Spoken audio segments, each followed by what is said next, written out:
As a new day breaks on the hills of Buxa Tiger Reserve, the small hamlets came to life for another day. The slow and sluggish life in these hills, as it seems from a distance, is in fact a grueling everyday struggle of this honest and brave people to keep up with time.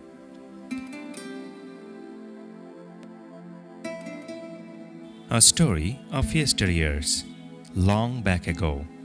These hamlets were the part of a dark world called Lo Mun. War and quarrels was a regular feature.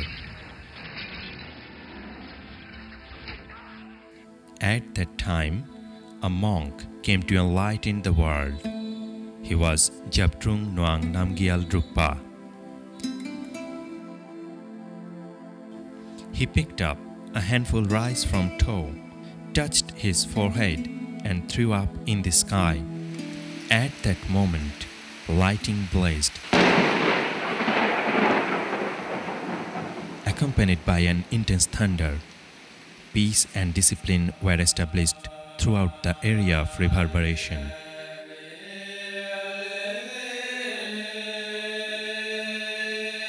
The world was named Druk Yul, the land of thunder dragon.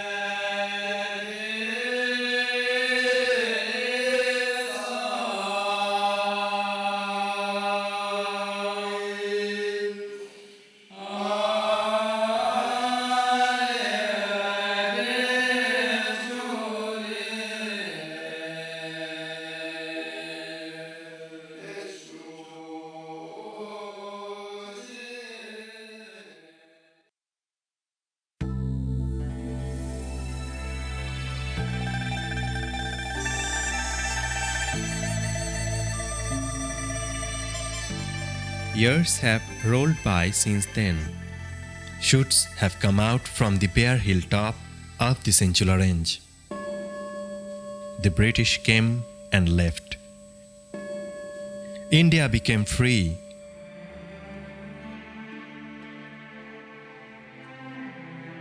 The valiant Dukpa warriors of these hills lost their Druk Yul forever. Pasakha came to be known as Paksa Duar and Pasakha Dzong as Paksa Fort.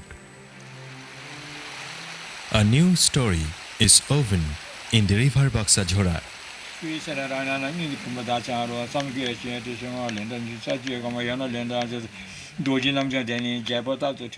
The Dukpas, descendants of Jabdrung Rinpoche, live in the different hamlets of these Buxa hills.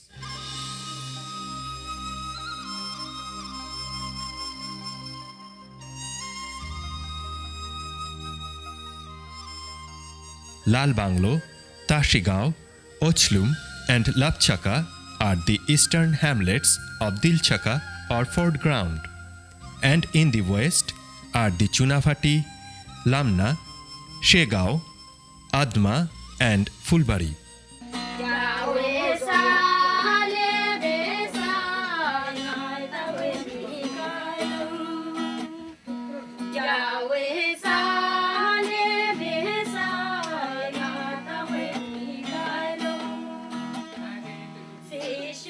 They celebrate their living in variant moods and color.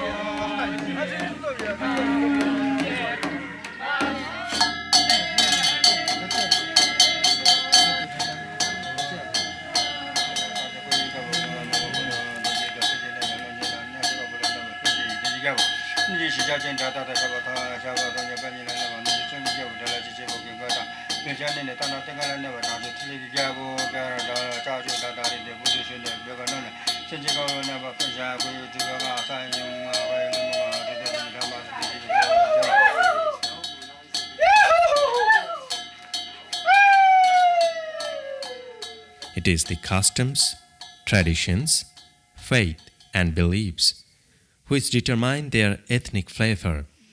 Gape, no? Gape is a type of a rimro. Type of rimro. Usually we used to have rimro like 𝐾𝐶 usually have more than 20 or 25 rimro, different types of there. If you do all this, no, then we have to make more than 100 that type of traditionals. But today we are just performing a gap, no? We call a gap king, and their own is leaf. Traditions, even today, they are the veins of them.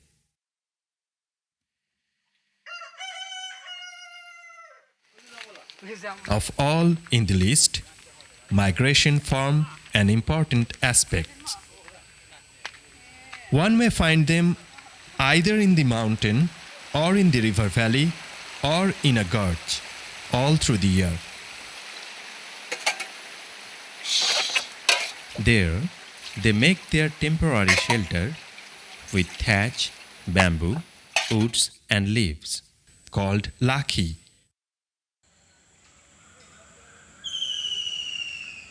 From age-old times, this tradition is carried from one peak to another, one valley to other, from Tibet to Druk Yul, Bhutan to the hills of Duars, home to Lakhi.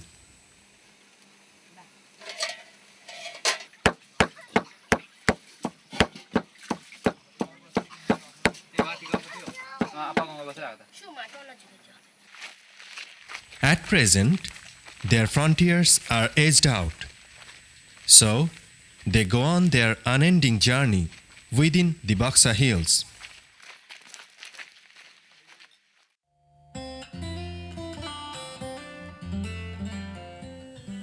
With the advent of monsoon, in the month of June, they move out of their dwellings with family and cattle folk.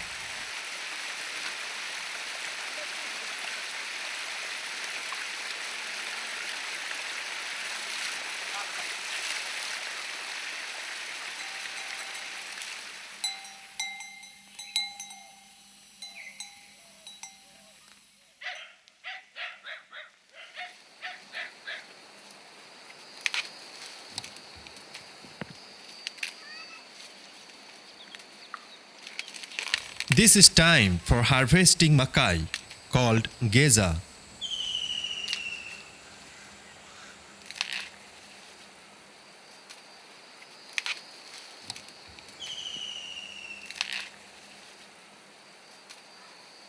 Or collecting and selling adwa.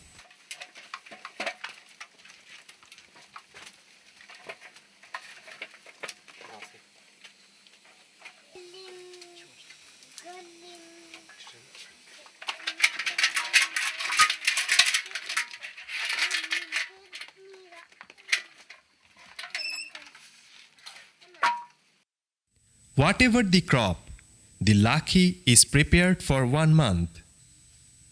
They set fire to the land after harvesting and spread the seeds in a staircase fashion. Kodo, a kind of millet, is sown. As soon as the tender crops strengthen, they return to highlands, their home. Firewood are accumulated from lakhis before the heavy cloud bursts.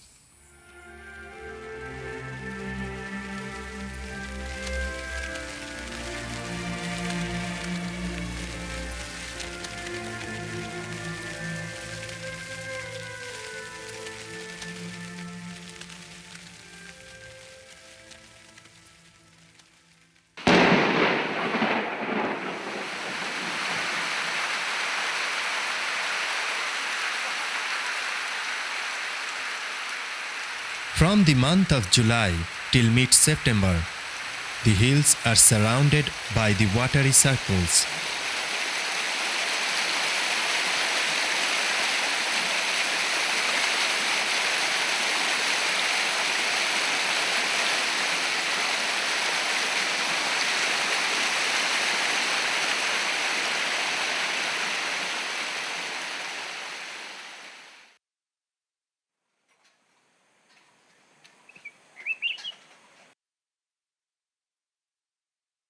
After the rain stops, they come out again for harvesting the crop kodo at Dimapokri.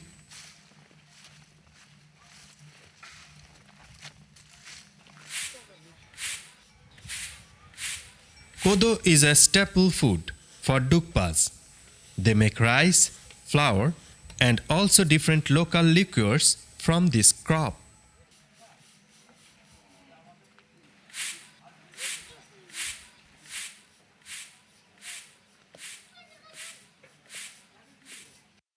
After harvesting kodo, they deserted the temporary shelter Lakhi and returned to their home. During January-February, Lakhis can be seen in the river valleys at Chunchlakha, Damsha or Dolachin for lentils, known as Danilop.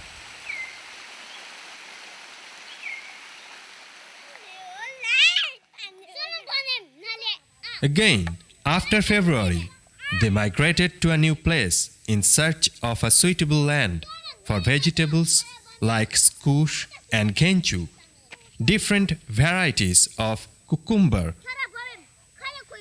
Again, a cycle of life starts.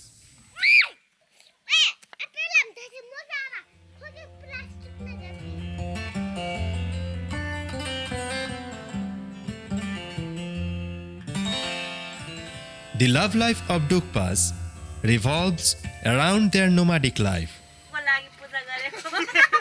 One sect meets the other. Relationship develops with its culmination in marriage, and the male shifts to his wife's Lakhi of another sect.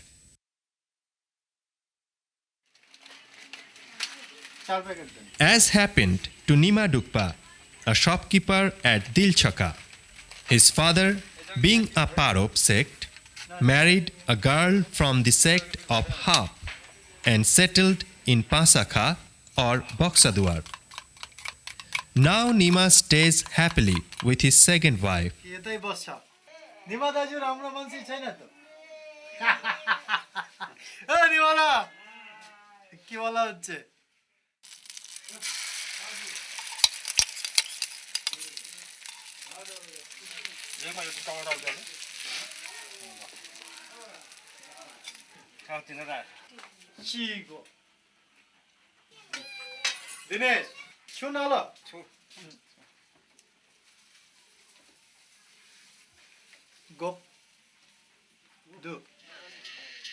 His son-in-law, Doji Geche, looks after his agricultural property, while his son has shifted to another place after marriage.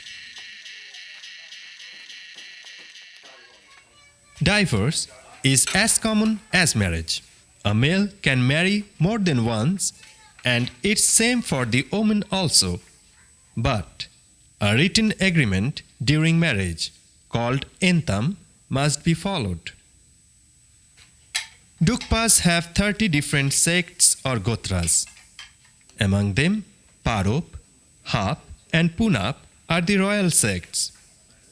The name of the sects derived from their native region, from where they first migrated. Chap, the sect of Pasakha, who are no longer seen there today. They had been pushed back to the plains from their motherland as a result of clan war years ago. Today, the Chap of Pasakha becomes the Bhote of Alipurduar.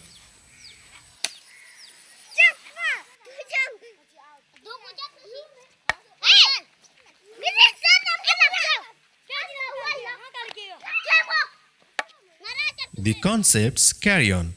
The bow and arrow bears the testimony to their past.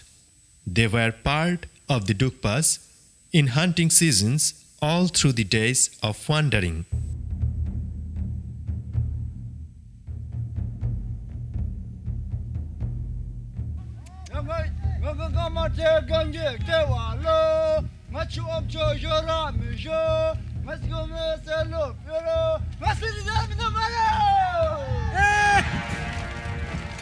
Again, during the reign of Jabdrung Rinpoche, to shatter the Tibetan aggression or to establish the bond of friendship in the Cochin-Bhutan War of 1772, the bow and arrow stands prominent. Even in this modern age, when the Dukpas are neither fighter nor hunters, but peace lovers, the followers of Mahayana Buddhism carry the Da and Zu, or bow and arrow, as a mark of age-old tradition.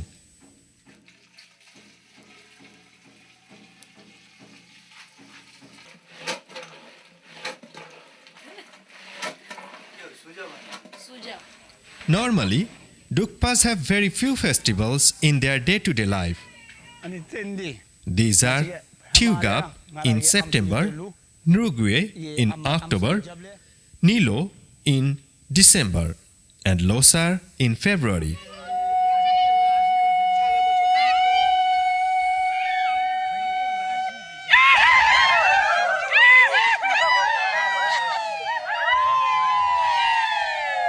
Losar, or New Year, is the most popular and majestic of all.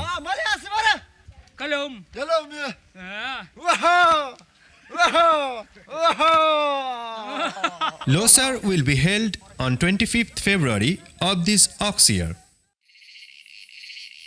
Hearing the news at his lucky, Nimchiring Dukpa gets excited. His daughter got the news on going uphill to sell pineapples.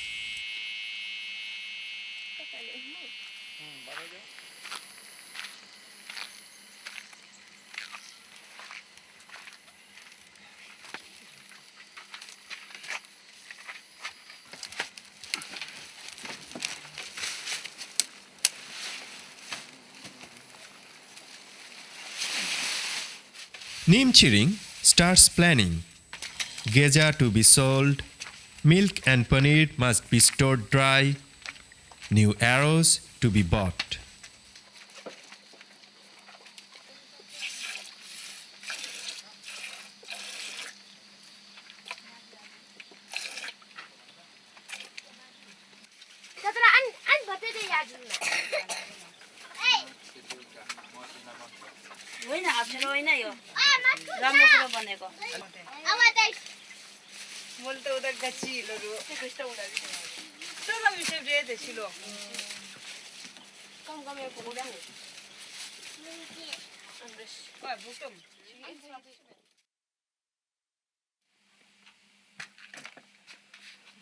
On the auspicious day, prayers dominate with illumination of lamps in front of Guru Padmasambhava and other deities.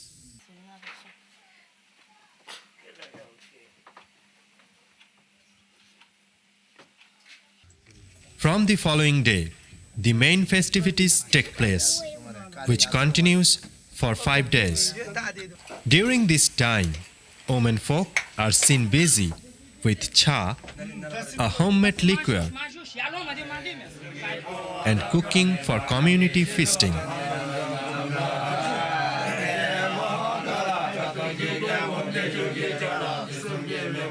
Males are out with their cha, bow and arrow. The national sports archery forms an integral part of their festivals. Losar becomes the carnival of Da and Zu. On the first 2 days, competition is held among groups of hamlet. Between hamlets in the next 2 days.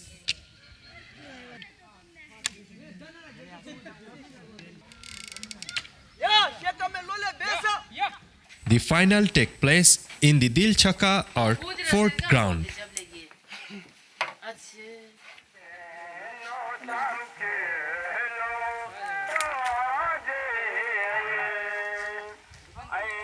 It decides the winning team and the best archer.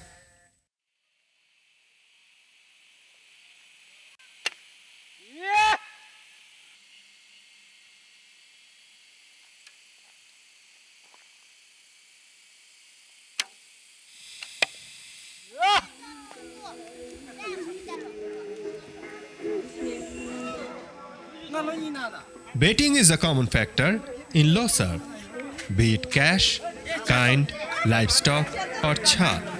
What's more, the archer can even fulfill his dream of marrying the lady of his pick.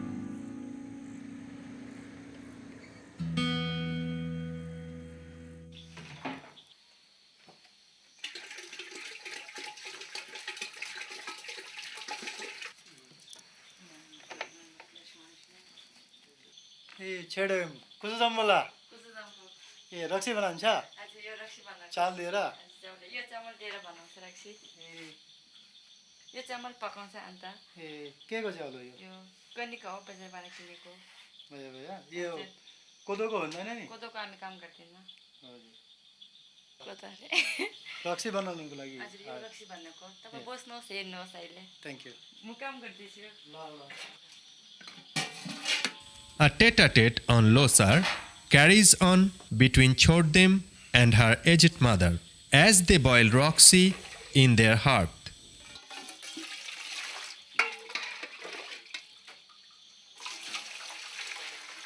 She earns by selling this homemade alcohol like other women in Pasakha. 62 60 10 72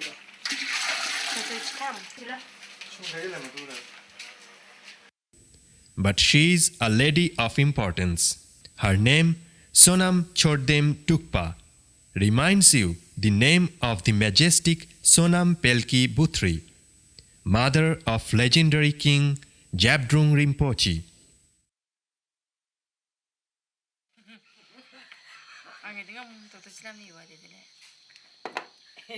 She tells her mother that being a pig year, last year Losar was less grand, though it ended on a happy note. But this year, she must earn a lot from her Roxy to purchase a new kira from Chunabhati.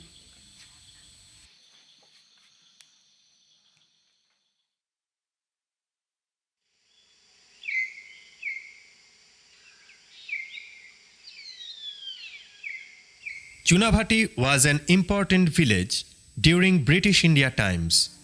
The first Gumba of Pasakha was created here in the times of Tibetan refugees.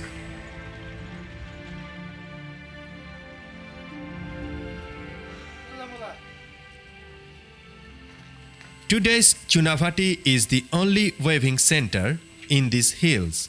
Women from the sect of Sasap and Kheap of every household are weavers.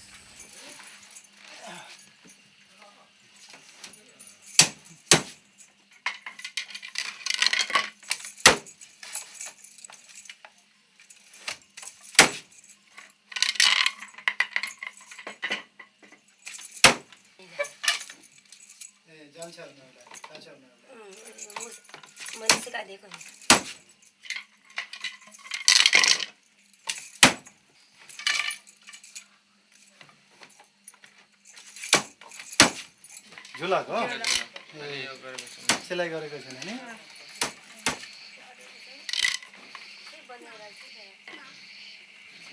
त्यही खै केरा यो केरा हो नि They weaves boku, kira, kera and bags of different kinds. कसलाई बनायो को बनायो तपाईँ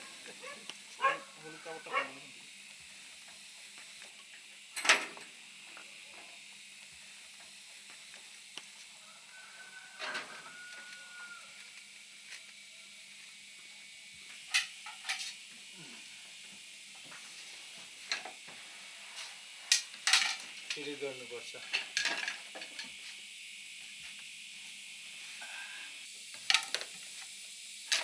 म आयो तपाईको के बनाउने यसमा काठमा ब्यागहरु के बनायो त्यही हेर्नुको लागि आयो म यता राखिदिनु यो केरा किरा केरा त त्यो बेल्ट हो नि खीरा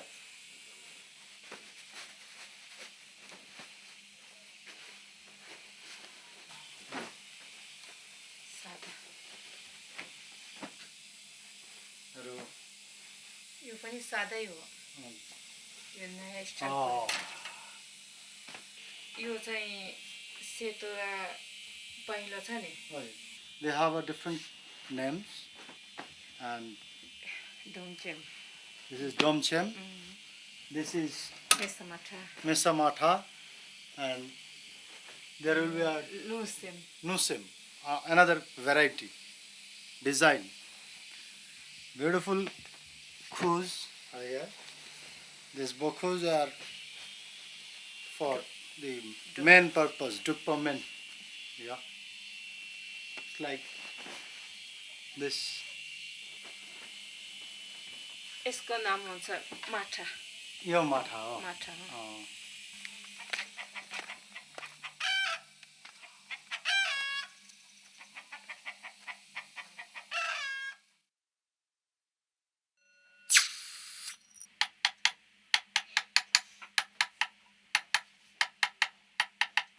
Kalu Sunar is the only goldsmith in this region.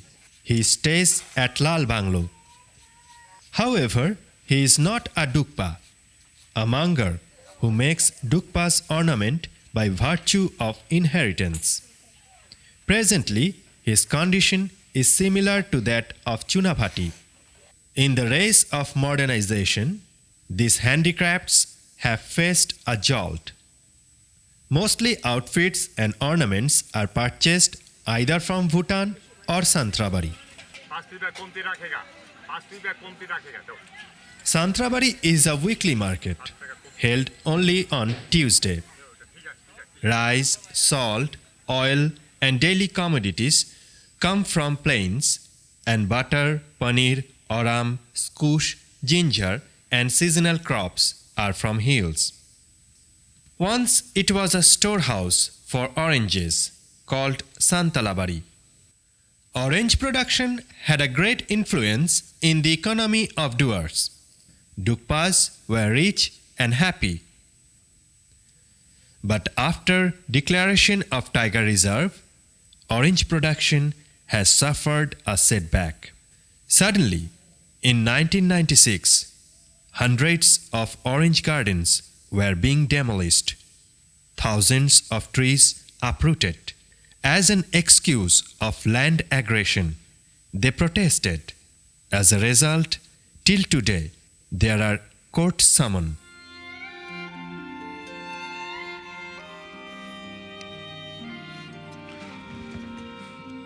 They acquire bails by selling their belongings. From then on, backbones of the financial system of Dukpas has collapsed.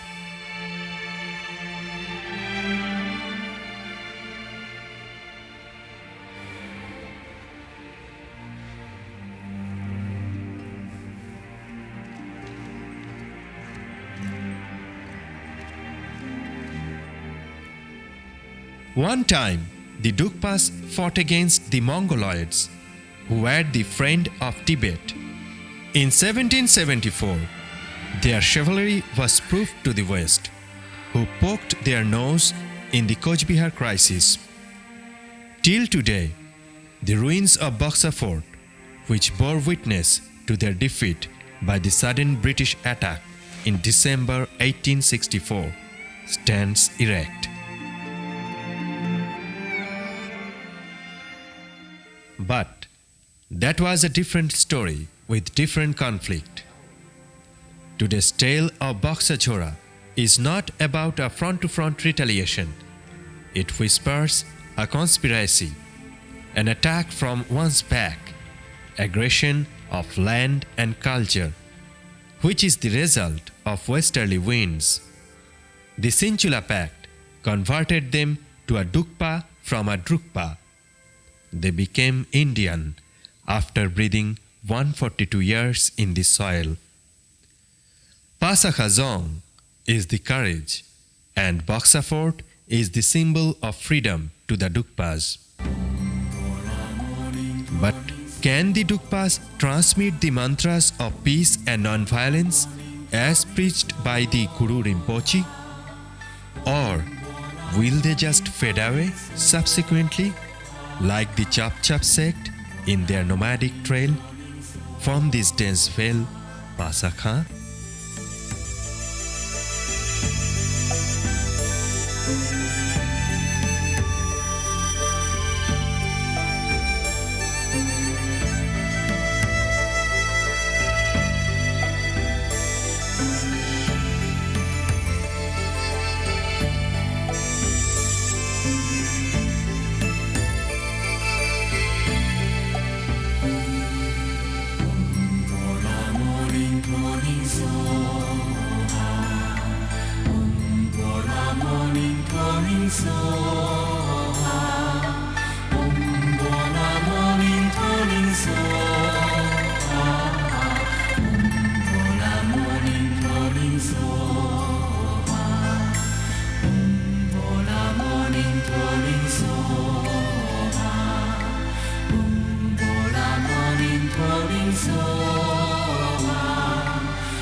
So